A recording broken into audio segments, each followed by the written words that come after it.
So I have been railing on these Marvel movies for a while now. The last two that I've watched have just been stinkers in like every way.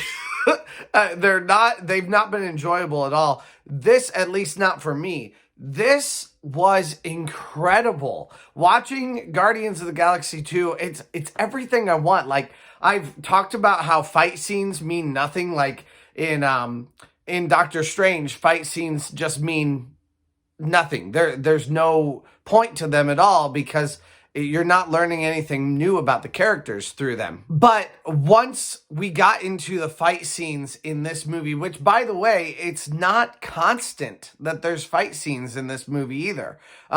Fight scenes are not always used, and when they are used to always tell you something about the character. From the very opening scene, you get with Guardians of the Galaxy, you get all these little mini parenting moments with Groot, because this movie is about family. It's about family in many different forms, but particularly about found family. The entire group is a family in and of itself, but then you have this all these family dynamics between sisters and between adopted dads and biological dads, and what's the difference. And this movie just it has so much to say, and it's so good. I loved every second of this movie, but I suppose I should maybe talk a little bit about what actually happens in it. So let's get into it. Basically, the whole crux of this movie in and of itself is our meeting of Kurt Russell, or Kurt Russell's character, which is Ego in this movie. Ego is Peter's dad, otherwise known as Star-Lord's dad. Star-Lord has never realized it, but he actually has some superpowers, and he is a human god hybrid. He's figured out basically a technology that he has planted in every different planet that will become him, based on the magic that he knows. It's a really interesting concept, and he is an extremely selfish character, but you don't really realize that until after like the midpoint of the movie. And there were so many great moments that just were so heart-wrenching. Watching Star-Lord play catch with his dad, that is the thing that just was like it just ripped at me, because he's had such a terrible childhood with Yondu, where Yondu would tell him that he was going to eat him and all that kind of stuff. And I mean, even in the first movie, you see little bits of the idea that Yondu really isn't a bad guy. Every time you see him, he's really protecting Peter. He's really protecting Star-Lord. He shows up at the best times to save him, but he doesn't want anybody to know that he's trying to protect Star-Lord. And this movie kind of flips that entire dynamic on its head and makes you realize that Yondu really was not a bad guy the whole time. I just love the idea of this extended MCU universe. I know that's redundant, but I love the idea of this extended universe because it allows so much development to happen. Usually I am very much a TV guy. I like to watch TV shows because in those TV shows you have seasons and seasons and seasons to develop the characters. Now, often those developments kind of fall a little bit, even like a really great show like The Office that has some incredible character development. By the end of their run, the characters weren't quite the same as they were before. I mean, and of course, characters are going to evolve, but you see a character like Kevin in The Office who kind of devolves throughout the seasons and becomes more just the butt of jokes instead of someone who is much better well-rounded at the beginning of the series. So there are problems with TV shows, but often with TV shows, you have a long time to develop characters. You can get into love triangles and you can understand a bit more about the characters' motivations overall, which is why I love them. When you get something like this that muddies the waters between a TV show and a movie, I love that, because these characters, we've really gotten to see these characters evolve and become a little bit better. By the end of this movie, Peter has turned from, he's still an immature guy, But he has turned from that very immature guy that's basically marked by all his TV shows, which, I mean, I suppose I like I like Star-Lord because he loves TV shows, and I do too. But when that's kind of used as a proxy, I guess, to show us that he is immature and really not ready for a relationship. And at the end of this movie, he's still not quite ready, but finally Gamora has admitted to him that yeah, it's an unspoken thing that they have with each other. And it speaks to his changes. Actually, there are tons of subtle changes in this movie, including the soundtrack also. At one point, his old soundtrack, which basically is a representative of his past, like when Ego destroys his Walkman, that was like a gut-wrenching thing. Like, if he would have killed Peter, it would have made me feel less. It still would have made me feel a lot, but it would have made me feel less than seeing that Peter had his one connection to Earth and to his mother be destroyed by his biological father. There's no way for them to get another music player, another Walkman, with the exact same mixtape that they had from his mother. So they give him a Zune instead. And I had a Zune growing up. In college, I had a Zune. So that made me so happy. I know nobody had a Zune, but I did. It's my one claim to fame. So I loved that. Anyway, when he gets that Zune, though, it's actually a very poignant moment because you realize that this is a turning point for him. And the soundtrack turns from very markedly a very specific 70s sound to a very different type of a poppy sound. Something that's a bit more somber, something that's a bit more grown up and has heavier messages to it instead of this very poppy 70s soundtrack, kind of a bit more disco-y, like that kind of a sound.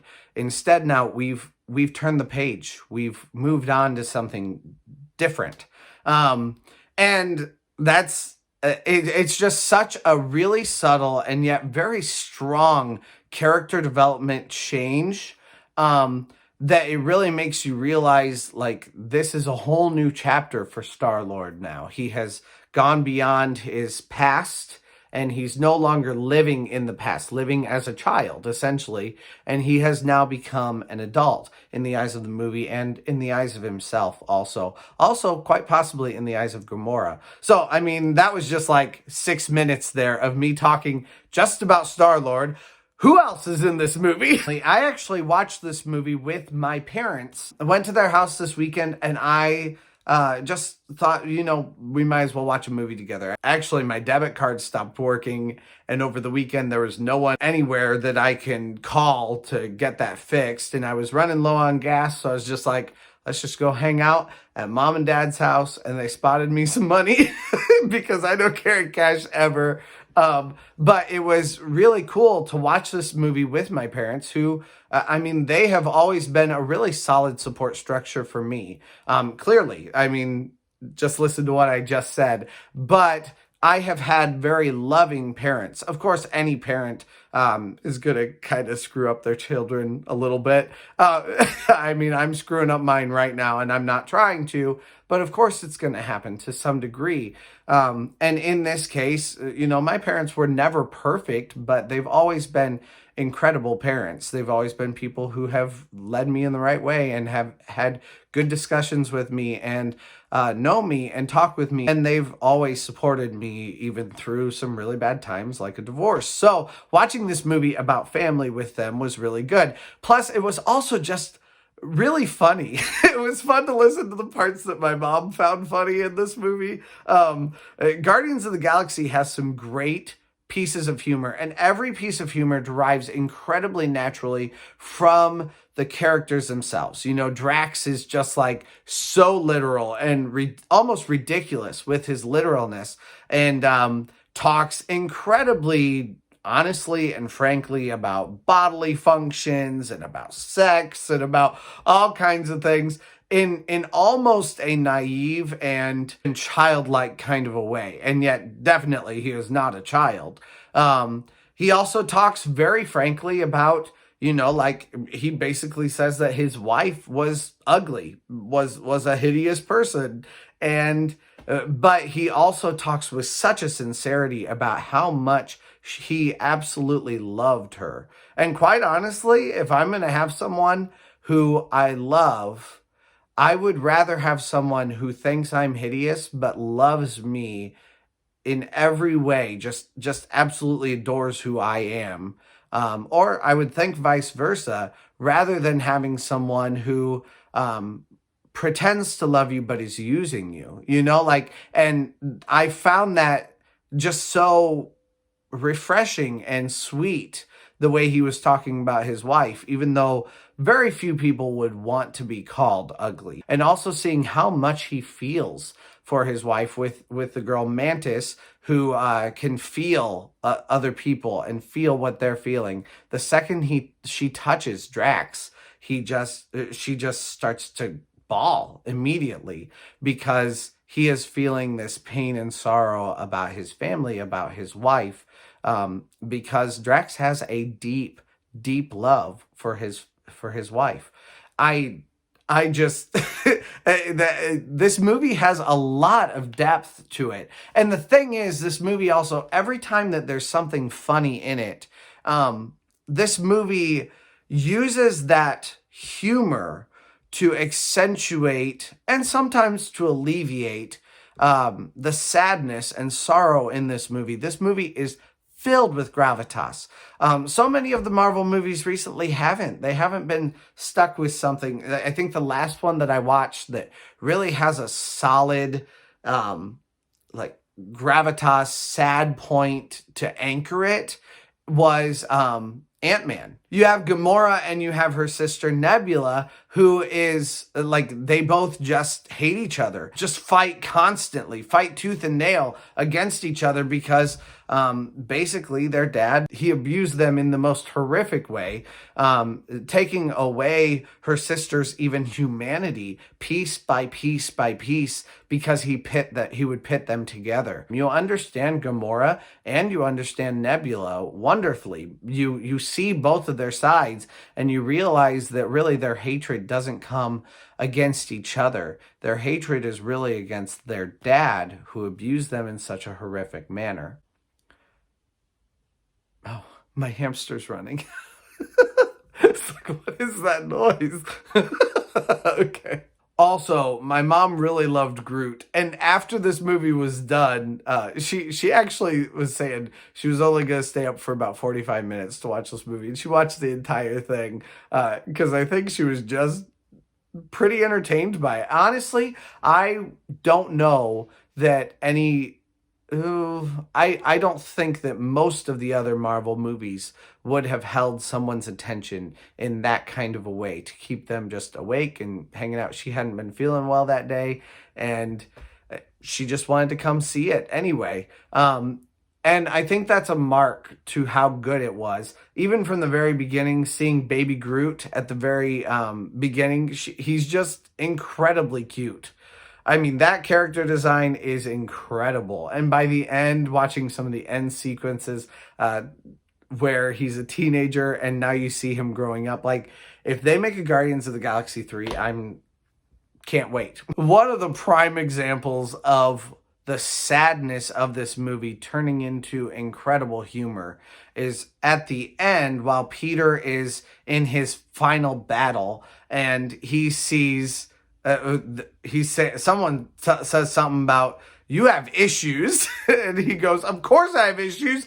That's my father. And you see his father in like a skeletal form, rising from the ashes. And it's just such a perfect way to use that kind of humor to alleviate the like stress of the moment, but to derive it from it naturally. I honestly think that these these movies remind me so much of Star Wars, even down to their practical effects. There were a couple scenes, of course, there's a lot of CGI, but there were a couple scenes where you see characters, like when you first go see Yondu, it looks like he's basically had like a one-night stand in like a pretty raunchy kind of a situation. And the people around him have these practical effects on their faces that I can only equate back to Star Wars that are incredible. I honestly think Guardians of the Galaxy is a far better Star Wars franchise than our most recent Star Wars franchise ever was. You really understand these characters and you feel for them and you understand their humor